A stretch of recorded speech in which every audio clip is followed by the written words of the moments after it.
Hi friends, welcome back to my channel. Friends అందరూ ఎలా ఉన్నారు? బాగున్నారా? నేనైతే చాలా బాగున్నానండి. సో ఈరోజు రెసిపీ వచ్చేసి అరటికాయ ఫ్రై. అరటికాయ ఫ్రైని ఇష్టపడే వాళ్ళు ఎంతమందో నాకు కామెంట్ చేసి చెప్పండి.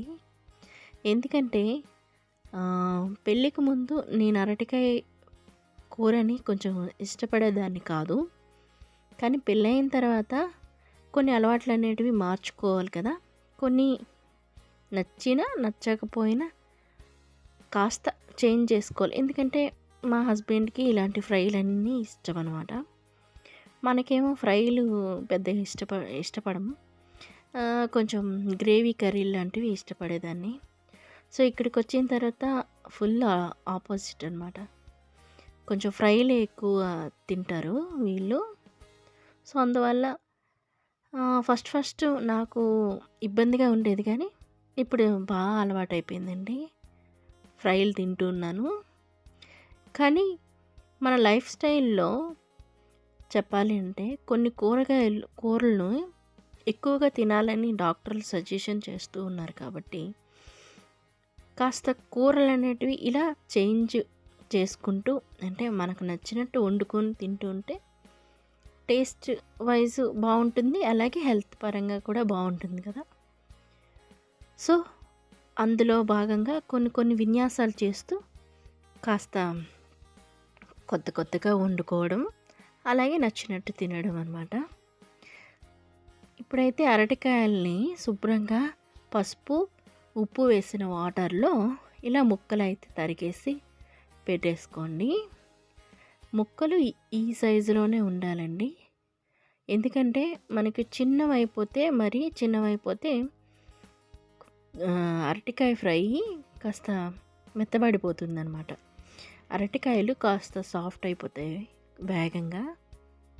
అందువల్ల పసుపు నీళ్ళలో కడిగేసుకున్నాం కదా, ఇంకొక బౌల్లోకి ముక్కల్ని యాడ్ చేసుకొని దానికి తగ్గట్టు వాటర్ వేసుకొని కాస్త ఉప్పు వేసుకొని స్టవ్ వెలిగించుకొని ఉడకపెట్టేసుకోండి. ఒక 5 మినిట్స్ 6 మినిట్స్ అలా ఉడికితే సరిపోతుందండి. మరీ ఎక్కువగా కుక్ అయిపోకూడదు అలాగని. సో చూసుకోండి, మరి ముక్క అనేది మెత్తబడిపోకూడదు, జస్ట్ ఉడికితే చాలు. ఓకేనా?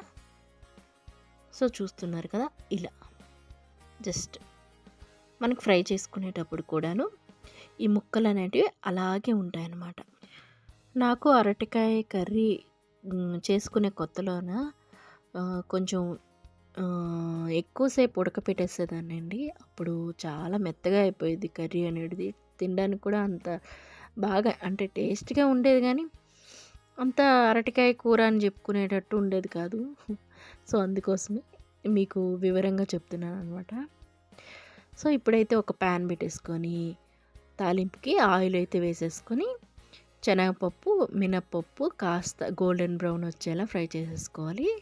దానిలోకి ఆవాలు జీలకర్ర కూడా వేసేయండి. సన్నగా తరిగిన ఉల్లిపాయ ముక్కలు కూడాను వేసేసేయాలి. వేసి చక్కగా ఫ్రై చేసేసుకోండి. చాలా సింపుల్ అండి, తొందరగా అయిపోతుంది వంట. దీంతో పాటు ఒక రసం చేసుకున్నారంటే మన మీల్ అనేది చాలా బాగుంటుంది. సో మిరపకాయలు ఒక 4-5 మిరపకాయలని ఇలా గిల్లేసి వేసేయండి.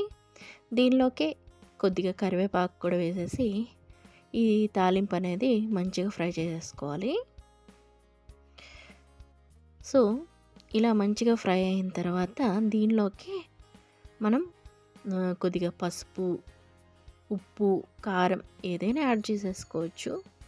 ఆల్రెడీ కాస్త పసుపు అనేది ఉప్పు అనేది యాడ్ చేసుకున్నాం కాబట్టి ముక్కలు ఉడకపెట్టుకునేటప్పుడే కొద్దిగా వేసుకోండి. కొంచెం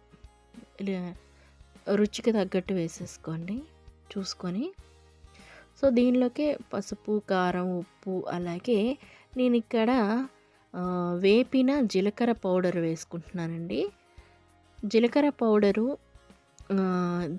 వేపుడులకి చాలా బాగుంటుంది. ఒకసారి ట్రై చేసి చూడండి. వేయించుకొని, అంటే జీలకర్రని దోరగా వేయించేసుకొని చల్లార్చుకొని పౌడర్ చేసుకొని స్టోర్ చేసుకోండి ఒక డబ్బాలో. ఇలా ఫ్రైలు చేసుకునేటప్పుడు వేసుకోవచ్చు. సో దీనిలోకి ఇంగువ కూడా వేసుకున్నానండి. ఇంగువ వేసినట్లయితే అరటికాయ ఫ్లేవరు చాలా బాగుంటుంది కర్రీ. సో ఇవన్నీ వేసిన తర్వాత మంచిగా ఫ్రై చేసుకోవాలి. ఫ్రై చేసుకొని ఉడకపెట్టిన ఈ అరటికాయ ముక్కలను కూడాను ఈ తాలింపులోకి వేసేయాలన్నమాట. సో వేసి మంచిగా టాస్ చేసుకోండి. ఎలా అంటే మరీ కింద అడుగు అంటనివ్వకుండా మంచిగా ముక్కలకి ఉప్పు, కారం, పసుపు ఇవన్నీ మసాలా ఇప్పుడు వేసిన తాలింపు అన్నీ మంచిగా మిక్స్ అయ్యేలాగా అలా అని గరిటెతో ఒత్తేయకుండా జస్ట్ లూజ్గా మంచి టాస్ చేసుకోండి. హై ఫ్లేమ్లోనే టాస్ చేసుకోండి. అంతేనండి. ఇలా ఒక 5 to 6 minutes టాస్ చేసుకుంటే మన అరటికాయ కర్రీ రెడీ అయిపోయింది. సర్వింగ్ బౌల్లో సర్వ్ చేసుకోవడమే. మంచి రసం ఒకటి పెట్టేసుకొని ఈ అరటికాయ ఫ్రైతో తింటే అదిరిపోద్దండి టేస్ట్ అనేది. ఒకసారి ఒకవేళ తెలియని వాళ్ళైతే ట్రై చేసి చూడండి. సో ఈ కర్రీ మీకు నచ్చిందా లేదనేది కామెంట్ సెక్షన్ కామెంట్ చేయండి. ఈ వీడియో కనుక నచ్చినట్లయితే లైక్ చేయండి, షేర్ చేయండి.